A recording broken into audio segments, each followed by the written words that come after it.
এমন কিছু খাবার যেটা মানুষ ভুল করে বানিয়েছিল, কিন্তু পরবর্তীতে সেগুলো বিশ্ববিখ্যাত হয়ে গিয়েছে। নাম্বার 1, এই ছেলেটি রেস্টুরেন্টে গিয়ে আলু চিপস অর্ডার করে, কিন্তু ওইটা যখন ছেলেটিকে চিপস গুলো দেয় তখন ছেলেটি খেতে গিয়ে দেখতে পায় চিপস গুলো অনেক মোটা এবং প্রচুর তেল রয়েছে।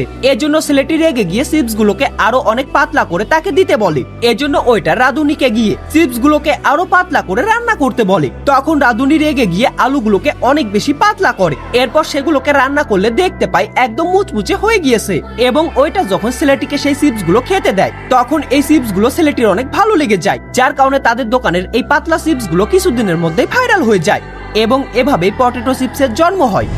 নাম্বার 2, এবার এই লোকটিকে দেখো যে কিনা মাংসের কাবাব বিক্রি করত, কিন্তু একদিন তার দোকানে মাংস পুড়িয়ে গিয়েছিল। এজন্য সে তার কাস্টমারের সঙ্গে মজা করতে তার পাশের আইসক্রিমের দোকানদারের কাছ থেকে বরফ নিয়ে এসে সেগুলোকে মশলা দিয়ে কাবাবের মতো রান্না করে তার কাস্টমারদেরকে নতুন চাইনিজ খাবার বলে চালিয়ে দেয়, যার কারণে তার দোকানের চাইনিজ খাবার টেস্ট করার জন্য ধীরে ধীরে অনেক মানুষ আসতে শুরু করে এবং কিছুদিনের মধ্যেই তার বানানো এই নতুন খাবারটি ভাইরাল হয়ে যায়।